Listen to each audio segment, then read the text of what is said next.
YouTube, man, what the hell going on? What the hell going on? Somebody let me know what the hell going on, because I'm going to tell you what the hell going on. Goddamn, we finna react to WWE, WWF, my bad. Somebody had me going back into the Attitude Era, most craziest moment in the Attitude Era. Some of the craziest moments I can remember back in the 2000 Attitude Era. I was born in 94, so.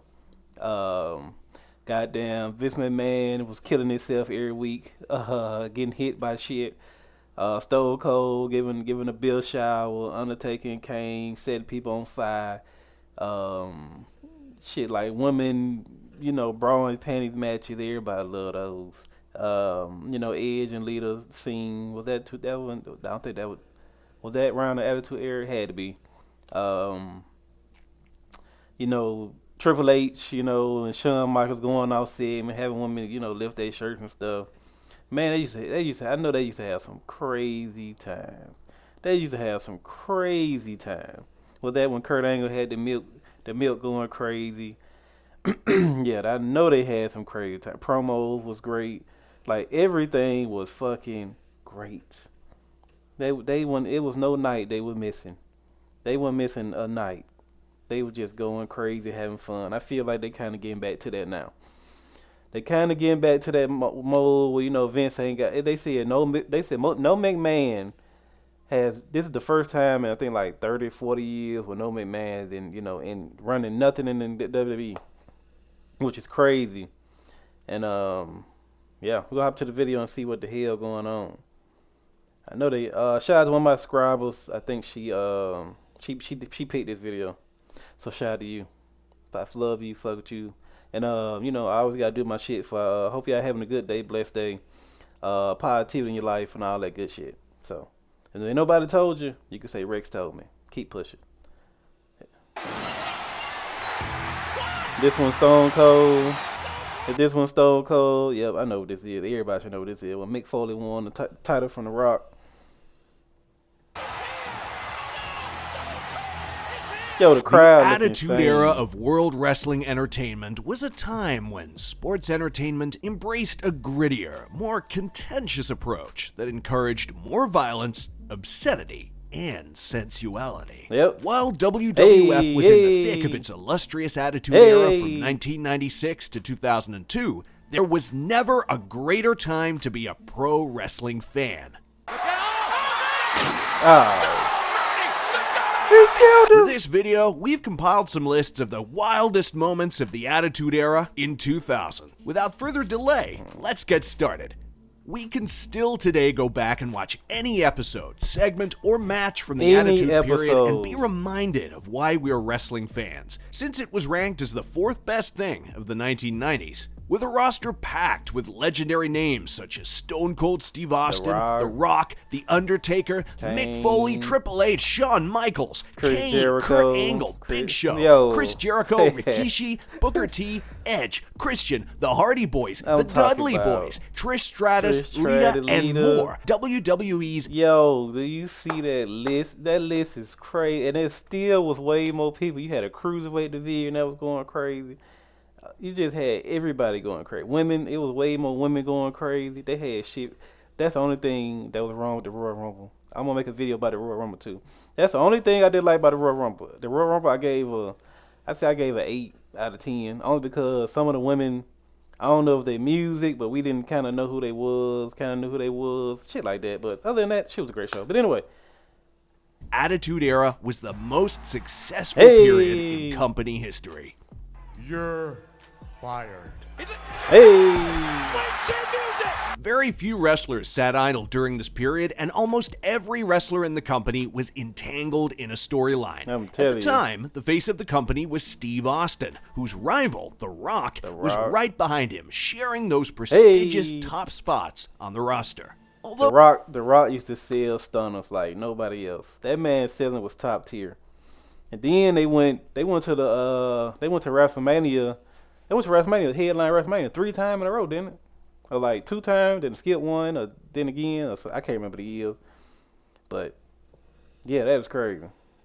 Though we do have a special fondness for the new generation era, it was crucial for the corporation to update its family-friendly image in order to remain relevant. It was fashionable to be a fan, and you could watch terrific wrestling programs on TV just about whenever you wanted. TV ratings were at an all-time high. Sit through one 3-hour episode of Monday Night Raw, and you'll be longing for the old days. This era captures everything that I truly miss about wrestling. Proper storytelling, amazing in-ring work, varied match stipulations, and outrageous characters that definitely felt larger than life. These are not just storylines. These were epic sagas that were happening in wrestling, and never again did we feel the same with the media again. Shane McMahon is on Nitro! What in the hell is he doing? That's not enough. The matches in this era took risks. In the Attitude Era, WWE climbed back to the top of the wrestling world by taking chances. People got hit with chairs, set on fire, thrown off the tops of gigantic structures, and run over by cars on a weekly basis. All of these things kept my interest. And when you mix that up with a good story, you're presented with the most awesome moments in life. Sure, the Attitude Era ripped off Extreme Championship Wrestling's hardcore wrestling phenomenon, but the fact that this single era brought the highest ratings that the WWE has ever had should tell you about the success and reception it deserves. And to whom do we owe our gratitude for everything that the Attitude Period has provided for us? Nobody else but Vince McMahon. The best thing the man has ever done. Vince McMahon. Lord have mercy. This nigga's a sick motherfucker. Hey, man, allegations. That's all we know, the allegations. But man, Vince McMahon's a sick motherfucker. Shitting on somebody's head is wild. Her sitting there is even more wild. That's all I gotta say. For the business and wrestling itself, despite the fact that he has made some of the most dubious judgments in the industry. He had folks kissing his ass on TV. He slobbing women down. This where it came from. Him slobbing women down. Him just stripping women in the ring. Trish Stratus. And man, I'm surprised she ain't said that out of all people. That's who should have been saying something, because that shit is documented. Was to initiate this trend. It's always worthwhile to revisit this era of wrestling since it was so inventive, fascinating, and enjoyable. Fans of wrestling are still hoping for this age to return, but since WWE returns to the PG era, they are no longer interested in presenting compelling storylines and are instead overly focused on worthless in-ring work. As a result of seeing wrestling getting worse and worse, it makes going back to the Attitude Era a lot better than we remembered. And these are the 10 wrestlers that are responsible for making the Attitude Era so great. If you wanted to get a whiff of the essence of wrestling at this time, to feel its electricity, there exists a match that exemplifies everything that was. I just want to say this. If you're a wrestling fan, continue being a wrestling fan. You don't have to hide you're a wrestling fan. I made a video about this like my first couple of days on YouTube. People were saying if you watch wrestling or you a nerd and shit, or that's for like people with some type of disease. It was some wild shit they said. Man, if you watch wrestling or anime, people be on people by anime. I watch a little anime. I try to watch a lot, but I watch a little anime. Man, you watch that shit if you want to. Ain't shit wrong with it. You ain't gotta hide you watch the shit. It no color, skin. You gotta look like a certain type of person to watch it. You watch that shit if you fucking want to watch it, okay? Was the Attitude Era. The names Grandmaster Sexay and Scotty 2 Hotty don't particularly scream superstar when you hear them. But goddamn, back then, back during the Attitude Era, and especially in 2000, the team of Too Cool were huge superstars. Fans were fervently supporting everyone at the time. But these performers were drawing the biggest crowds outside of Stone Cold Steve Austin and The Rock. WWE wasn't yet utilizing the term cruiserweight. The villainous duo of Too Sexy Brian Christopher and Too Hot Scott Taylor was formed in 1998, but it wasn't until June 1999 that they started to become well known. A storyline involving nepotism between Christopher and Jerry the King Lawler had been hinted at by WWE prior to their tag team match, it should be noted. And Flanagan's head just bounced off the floor like a basketball.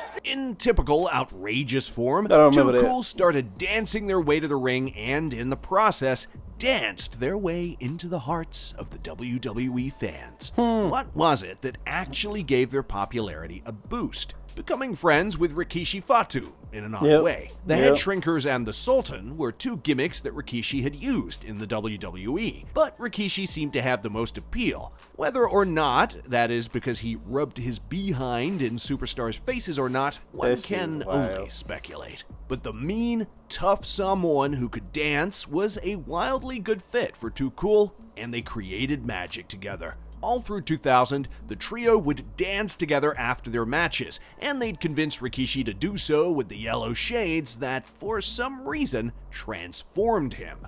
At the 2000 Royal Rumble, the three men had a moment where they were the only three in the match, and they decided to do their patented dance, much to the delight of Madison Square Garden. I'm telling you, they love that shit.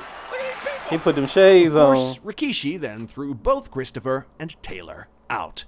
Too Cool defeated Edge and Christian to capture the tag team titles, and although Scotty would win belts with Rikishi in 2004, this would be Christopher and Scotty's only reign as a duo. Rikishi, father of the Usos, left the group in late 2000 after it was revealed that he had inexplicably run down Stone Cold Steve Austin a year earlier. If you've made it this far and have enjoyed today's video, make sure to hit the like button and subscribe to the channel to be entered in comment I subbed down below. Without further ado, let's get to the most exciting moment.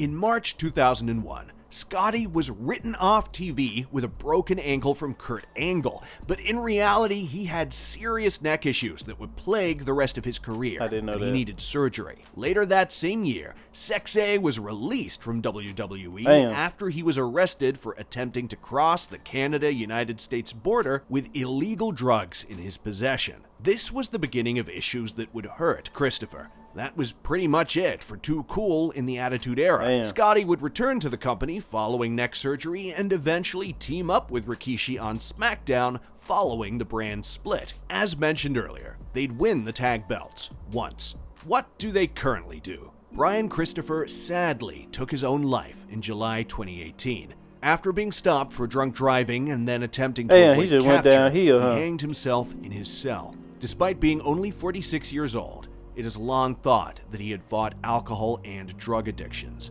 Taylor reflected on his passing by saying, "Brian and I were different individuals outside of the ring. We didn't go on any trips together, share a room, or actually hang out. But each time we passed that curtain, our combined power worked. Magic, which cannot be replaced. We were just too cool. BC, you will be missed." We were just very different people, and we went our set. We didn't speak for 5 years. You know, it was sad, and I knew towards the end it was getting worse and worse. And Taylor is a coach for WWE at the Performance Center and is credited with helping to shape many of the stars we know and love today. He came up with her finisher, the woman's right, according to Lacey Evans, who spoke with TalkSport. Rikishi is enjoying retirement and is a WWE Hall of Famer. He occasionally makes appearances on the independent circuit and supports the younger generation of Samoans coming into the business, like Jacob and Sefa Fatu. Be sure to watch the worst botches and... Yeah, man, if you was born around that era, you know, I felt like you was so blessed. Like, if you could really remember that era was fucking awesome. That they just, like he said, they had great storytelling. Everybody was a fan. Everybody was, you know, man, being a wrestling fan, it seems like it's just so much fun. It's just so much fun being a wrestling fan. I've been a wrestling fan for a long time, and I ain't never hide the fact that I was a wrestling fan. I really didn't give a shit what people thought, especially about wrestling. Cause my whole family, we love wrestling. Not my mom's side, my dad's side. They watching Vince when he first started, when his dad had to come. That's how long they've been wrestling fans. And they still wrestling fans to this day. So that's where I get it from. But hey, if you one of them people that hide what you like, don't hide it. Just, you never know. It's a whole bunch of people that love the same shit you like. So, but yeah. Tell me, I want to know some of y'all favorite moments from back then, cause there is so many favorite moments. Like I forgot about Too Cool, but yeah, when he was doing the worm and shit, oh man, I used to love that shit. They used to love. They used to go crazy for anybody. That crowd was way better than this crowd. This crowd, they doing a little better. They doing more. The USA crowd doing a little more. But back then, every night was lit. It don't matter who you was, where you was. Everybody getting the goddamn applause. They feel the match. I feel like it's coming back now, but you know, it is what it is. But anyway, let me know your best moment from the Attitude Era. Yeah. So if you like the video, like, comment, subscribe, share. Peace.